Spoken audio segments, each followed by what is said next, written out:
પોરબંદર લોકસભા બેઠકના ઉમેદવાર મનસુખ માંડવિયા 15મીએ ઉમેદવારી પત્ર ભરશે। 15મીએ વિજય મુહૂર્તમાં માંડવિયા ઉમેદવારી પત્ર ભરશે। આ સાથે પોરબંદર વિધાનસભા બેઠકની પેટા ચૂંટણીના ભાજપ ઉમેદવાર અર્જુન મોઢવાડિયા પણ 15મીએ જ ઉમેદવારી પત્ર ભરશે। ફોર્મ ભરતા પહેલા શહેરના સુદામા ચોક પર જાહેર સભાને સંબોધશે, જેમાં રસ્તા પર અલગ અલગ સમાજ દ્વારા સન્માન કાર્યક્રમ યોજાશે।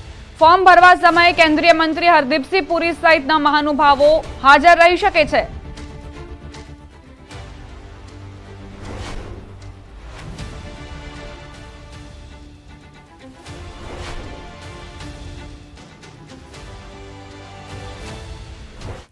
પાટણમાં સરકારી કર્મચારી વિરુદ્ધ આચારસંહિતા ભંગની રજૂઆત। પ્રાથમિક શાળામાં શિક્ષક તેમજ સીઆરસી તરીકે ફરજ બજાવતા વિનોદ સોલંકી વિરુદ્ધ રજૂઆત।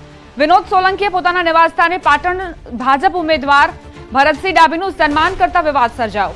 સરકારી કર્મચારી હોવા છતાં રાજકીય નેતાનું સન્માન કરતા આચારસંહિતા ભંગની રજૂઆત। અજાણ્યા ઈસમ દ્વારા ચૂંટણી કેન્દ્રમાં ફરિયાદ આપતા તંત્રએ તપાસ હાથ ધરી। વિનોદ સોલંકી શિક્ષક અને સીઆરસીની સાથોસાથ ચૂંટણીમાં પોલિંગ ઓફિસર 1માં પણ નિયુક્ત કરાયા છે। સમગ્ર મામલે ચૂંટણી અધિકારી તપાસ કરી અહેવાલ ચૂંટણી વિભાગમાં રજૂ કરાયો।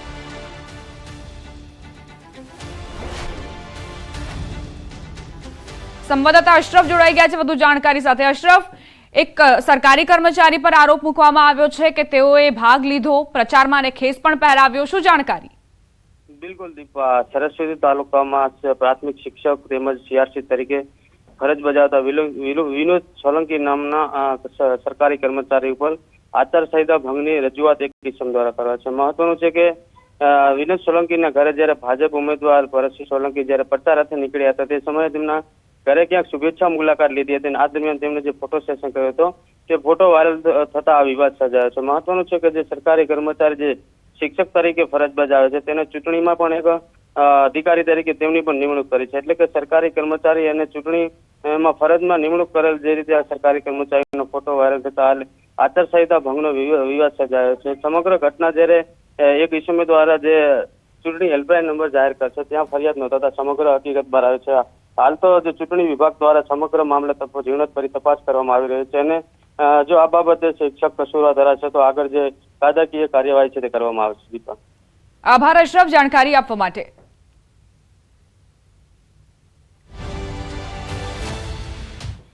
બનાસકાંઠા કોંગ્રેસ ઉમેદવાર ગેનીબેને પ્રચારમાં દાવો કર્યો કે 10 દિવસથી પ્રચાર કરી રહી છું, રોજે રોજ લાખ દોઢ લાખનો ફાળો આવી રહ્યો છે। ચૂંટણી લાંબી ચાલશે એટલે 50 લાખ જેટલો ફાળો આવી જશે। દરેક ખર્ચ લોકો ઉપાડી રહ્યા હોવાનો પણ તેમણે દાવો કર્યો। ગેનીબેન 15મીએ પાલનપુરમાં ઉમેદવારી પત્ર ભરવાના છે।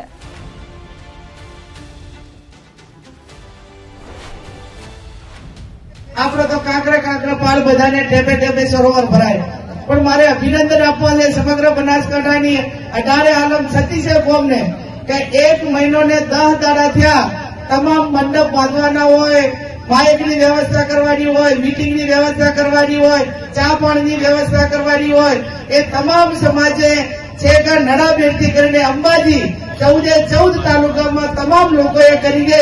એ વાતનો હું સમગ્ર જિલ્લાને અભિનંદન આપું। વ્યવસ્થાઓ તો કરી, પણ કોઈ દિવસ એવું ના હોય કે લાખ દોઢ લાખ રૂપિયા ફાળો ના આપ્યો હોય। અને આ વખત તો ચૂંટણી પાછી લાંબી છે એટલે રોજના લાખ ગણો તો 50 લાખ રૂપિયા તો ફાળો જ કરી લેવાનો એમ।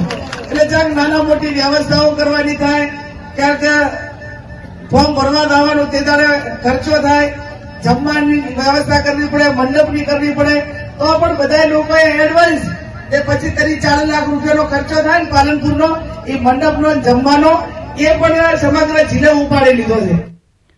બનાસકાંઠામાં જોરદાર ચૂંટણીનો જંગ જામ્યો છે। કોંગ્રેસનું ગઢ ગણાતા અને કોંગ્રેસ ઉમેદવાર ગેનીબેનનો મત વિસ્તાર વાવ પંથક, જ્યાં ભાજપના મહિલા ઉમેદવાર રેખાબેન ચૌધરીનું ચોખાની ઉછામણી કરીને ભવ્ય સામૈયું કરાયું। પ્રચાર યાત્રામાં સ્થાનિક મહિલાઓએ પરંપરાગત ગીતો ગાઈને રેખાબેનનું ઉત્સાહભેર સ્વાગત કર્યું।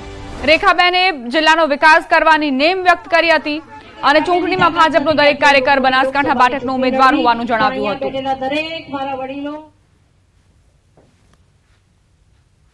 ભારતીય જનતા પાર્ટીના કાર્યકર્તાઓની તાકાતથી ચૂંટણી લડાતી હોય છે।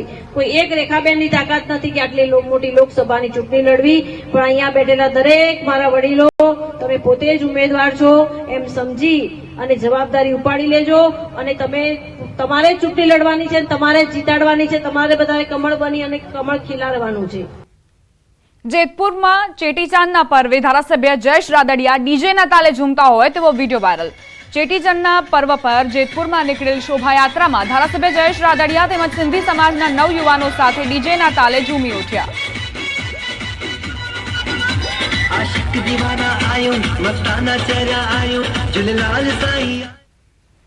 મહીસાગરના રાજ્ય શિક્ષણ મંત્રી કુબેર ડિંડોરનો અનોખો અંદાજ જોવા મળ્યો છે। લગ્ન પ્રસંગમાં આદિવાસી નૃત્ય કરતા નજરે પડ્યા કુબેર ડિંડોર। સંતરામપુર તાલુકાના ભાનાશીમલ ગામે તેમણે નૃત્ય કર્યું। લગ્ન પ્રસંગમાં પહોંચેલા શિક્ષણ મંત્રીનો અનોખો અંદાજ દેખાયો। હાથમાં તલવાર લઈને પારંપરિક આદિવાસી નૃત્ય કરતા જોવા મળ્યા કુબેર ડિંડોર।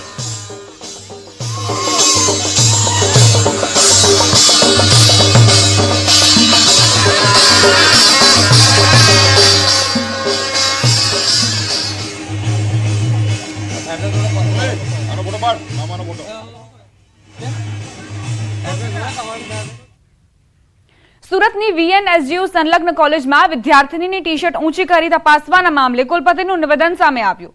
યુનિવર્સિટી કુલપતિએ આખી વાત ઉપજાવી નાખવામાં આવી છે તેવું નિવેદન આપ્યું। ઉપરાંત સ્કોડની ટીમ પરીક્ષામાં તપાસ અર્થે ન આવે તે માટે આ વાત ઉપજાવી હોવાનું કહ્યું છે। જો આ ઘટના સાચી હશે તો તે કસૂરવાર વિરુદ્ધ પોલીસ કાર્યવાહી કરવામાં આવશે।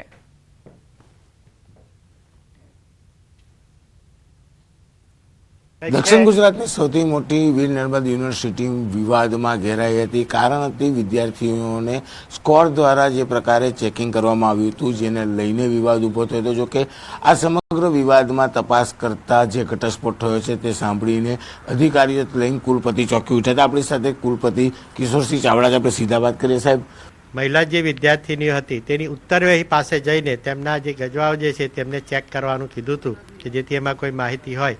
આ વાતની માહિતી ને કે સામાન્ય રીતે મહિલાઓને ચેકિંગ કરવામાં આવતું નથી, પણ મહિલા સ્કોડ દ્વારા ચેક કરવાનો જે અમે પ્રયાસ કર્યો છે તેને અટકાવવા માટે જ કોઈ વ્યક્તિએ આ પ્રકારનો પ્રયાસ કર્યો હોય એવું માલુમ પ્રથમ દર્શને શંકા થાય છે। અને આ પ્રકારની જો ખરેખર માહિતી સાચી હશે તો તેની સામે પોલીસ કાર્યવાહી કરતાં પણ યુનિવર્સિટી અટકાશે નહીં।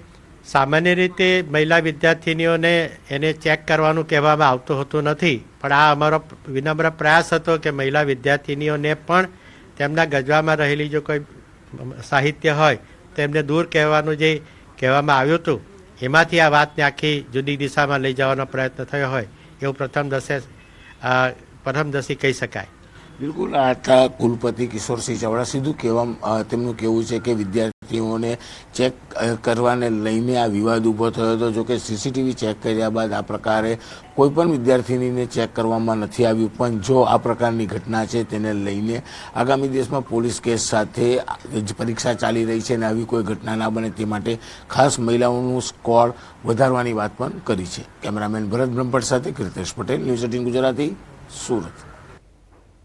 સુરતમાં ઉકાઈ ડેમમાંથી તાપી નદીમાં 800 ક્યુસેક પાણી છોડાયું। તાપી નદીમાં લીલના કારણે પાણી અતિશય દુર્ગંધ મારતું હતું, જેથી નદીની લીલ દૂર કરવા ડેમમાંથી 800 ક્યુસેક પાણી છોડાયું। તાપીમાં પાણીની નવી આવક થતા કોઝવેનું લેવલ 5 મીટરથી 5.40 મીટર થયું। ઉપરાંત ઉનાળામાં પાણીની માંગ 1500 એમએલડીથી વધીને 1520 એમએલડી થઈ છે।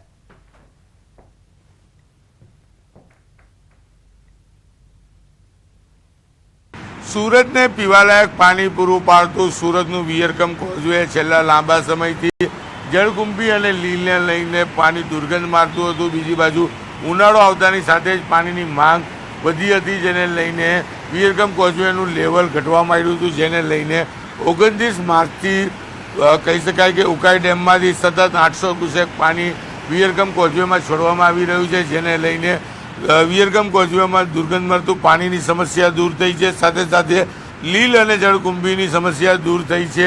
સતત પાણી આવવાને લઈને જે વિયરકમ કોઝવે 5 ફૂટ કરતાં બી નીચે હતો તેની સપાટી 5.40 મીટર એટલે કે 40 મીટરનો વધારો થયો છે।